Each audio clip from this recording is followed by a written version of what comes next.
I've had men come up to me, unfortunately, and say, man, my wife just told me that she wants a divorce. I got to tell you, Steve, it's coming out of nowhere. I didn't even see it coming. And I can promise you this, the enemy is watching the mistakes that you made last week. And he's like, ooh, I see the blind spot. I see the weakness. I see the temptation. I'm going to exploit it. One of the ways in leading myself that I make adjustments and improve is I have a meeting with my wife and I ask her, how did the last week go? And so when we're in this family meeting and we're casting vision for the next week, we go over three things in this family meeting. We go over, I'm coming in hot this week. I want to share with you 15 minutes that could save your marriage. I want to share with you a 15-minute meeting that could bring more sex into your life. I want to share with you a 15-minute meeting that will make you a better husband and father. I want to share with you a 15-minute meeting that's going to help you to sleep better and perform better. And I call this 15-minute meeting the general's tent, right? I want you to think back to like biblical days, right? When they would put like 1,000 soldiers against 1,000 soldiers. And before that, they would go out there and they would do battle. The king would be in his tent and he would have his generals and his captains. And it wouldn't be 100 people. It would be 4 or 5 people, maybe even 2 or 3 people. And they would gather. And they would talk about the opponent. They would talk about the circumstances. They would talk about the personnel. They would talk about the resources. And then they would come up with a game plan of execution, right? And I'll also relate that to the career that I had as a professional athlete. I played in the NFL for 10 years, and one of the ways that they coached us and brought us into the general's tent was a team meeting that we would have every Monday. Right. And in that meeting, we would review the tape, right? We would review what the last 7 days looked like. And we would identify where we performed well, because we want to keep doing that, right? And we also looked at some areas that were blind spots or lack of execution. And we would point those out, and we would actually spend more time on the breakdown or the lack of execution or the mistake or the blind spot than we would the positive thing, because here's the deal. When I was in the NFL, I was expected to perform at that level. And so we spent a whole lot more time searching for areas to get better. And then we would make those adjustments. And we would also look at, before we make those adjustments, why don't we look at who we're playing this next week? Because we're not playing the Buffalo Bills again. We're playing the New England Patriots this weekend. And so let's do what we did well last week. Let's do that against New England. But let's also make sure that the mistakes that we made last week, New England's watching our game film right now. AKA the enemy is watching the mistakes that you made last week. And he's like, ooh, I see the blind spot. I see the weakness. I see the temptation. I'm going to exploit it. And so one of the ways in the NFL that we didn't let the upcoming opponent take advantage of our weaknesses, we would adjust it in practice. And one of the things you didn't know in the NFL, that in the NFL, if teams watch film of other teams and they see them make a mistake more than 2 weeks in a row, it's what's considered being blood in the water. And so we'll be watching game film of, let's say, the New England Patriots, and we won't just watch their game from the previous week. We'll watch their game from the last 2 or 3 games. And if we notice a theme, a mistake, a blind spot, a weakness that's continued, we know that there's blood in the water, AKA somebody's going to die. And the enemy is watching you.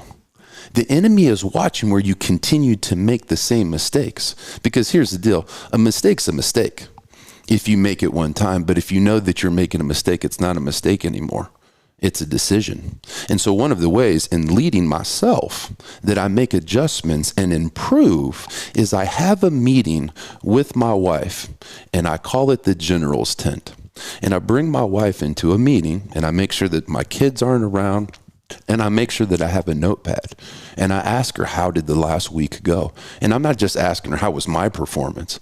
I'm asking her, how did her last week go? And she'll share with me what went really well. And I ask her, why did it go well? And how can we make sure that more of that happens this next week? And then she'll actually share with me some frustrations, right? Like some areas of life that are like, man, I don't like this part. I don't like that I've got to be on my coaching call. Like we do, my wife and I do marriage coaching. We receive marriage coaching. And so one of the things she shared with me in this last week is she's like, I don't like it that we're doing our marriage coaching on Zoom at the same time that I have to pick up Gold, and that's my 6-year-old. And so she shared with me that that's something that didn't work well for her. And so when I received that information 3 or 4 days after it's happened, right, not 3 months, but just 3 or 4 days, I'm able to hear that from her because I asked. And then I'm able to make the adjustments, call our coaches and say, hey, I know 3 p.m. on Thursday works really well for you guys, but it doesn't work very well for Laura. And here's the reasons why. Do you have any other coaching openings that we can get more consistent at? And then we just make the adjustment. And so that's just like a small example of something that just happened in my life last week that I'm able to get on top of, right? So there's not blood in the water. And another way of that has really helped improve my marriage and my relationships and how much I rest and recover is date nights, right? Like, I got to be honest with you. There will be a week that I might miss a date night, right? But I always come back into the general's tent and where I'm reviewing my own performance of how I led the family and where I did well and where I missed. That's definitely something that I always review. And so I never let there be blood in the water in my marriage, because I always make sure that if I miss 1 week, it doesn't turn into 2. And so I'm sharing this with you because I want you to begin to budget this into your calendar, right? And my wife and I, we do this on Sundays. So we go to church as a family. That's a standard commitment that we have. And then when we come home from church, as the kids are changing and we're preparing, because we have about a 20-minute family meeting that we have. But before we have that meeting, I'll sit with my wife, and we do this in our bedroom, close the door, lock it, and I'll sit with her with that notepad, and I'll ask these questions. And so what she does is she reviews the game film from the week before, but then she also tells me what the calendar, what the expectations are of this next week. And she might have some things that like are weighing on her because she thinks she's got to do something on her own, or she's got to multitask something. But if I'm able to kind of get that information for her and offer some support and maybe even some solutions, we're able to be in one accord and go into this family meeting and speak to our family from a place of communication, connection, and unity. And so when we're in this family meeting and we're casting vision for the next week, we go over 3 things in this family meeting. We go over our values, what it means to be a Weatherford. We go over our vitals, how each individual family member is doing, and we have a rating system. And then we go over the vision. What does the next week or next month look like, so our kids aren't surprised if my wife and I are gone for 3 days, because we're always continuing to communicate to them what the next week looks like, right? And so my kids, one thing I'm very intentional with is like, I don't ever want my kids to think like, oh, dad's just gone. Because if I'm constantly communicating to them, they know that I'm going to Los Angeles. They know that I'm speaking at the Staples Center. They know that it's a business conference, and they know that I'm going to give my testimony. I'm going to end it in an invitation to Jesus, and they're going to be praying for that. So when I come home, they don't just say, oh, well, they don't live a childhood of, oh, my dad was gone. They have a childhood memories of me being gone and knowing where I'm at. And then when I come home, they have questions to ask. Dad, was it really cool speaking in an NBA stadium with tens of thousands of people? What was it like? Dad, how many people raised their hand and gave their life to Jesus? Did people like come forward, or did they raise their hand in the chair? Like, it gives us an opportunity to talk about those things. But that type of unity and that type of connectiveness has to intentionally be created by the spiritual leader of the home. Right? And so if you don't have this and you're like feeling like really overwhelmed and intimidated, like, oh man, I don't do a Sunday meeting where we talk about vision, values, and vitals. Well, that's okay. It starts with getting on the same page with your captains and your generals, and your number one general is your wife. And so begin it with once per week and just have a 15-minute meeting. and ask her questions and get her feedback, and then ask, what does this next week look like, and how can I best support you, right? And I can guarantee you, because I've had men come up to me, unfortunately, and say to me, man, my wife just told me that she wants a divorce.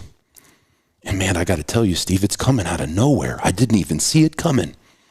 And I can promise you this, if you have this 15-minute meeting and you're constantly reviewing and improving yourself, because champions make adjustments, not excuses. If you're constantly making adjustments and not excuses, you'll never be so disconnected from your wife that she'll get to the point where she's like, I'm just not in love with you anymore.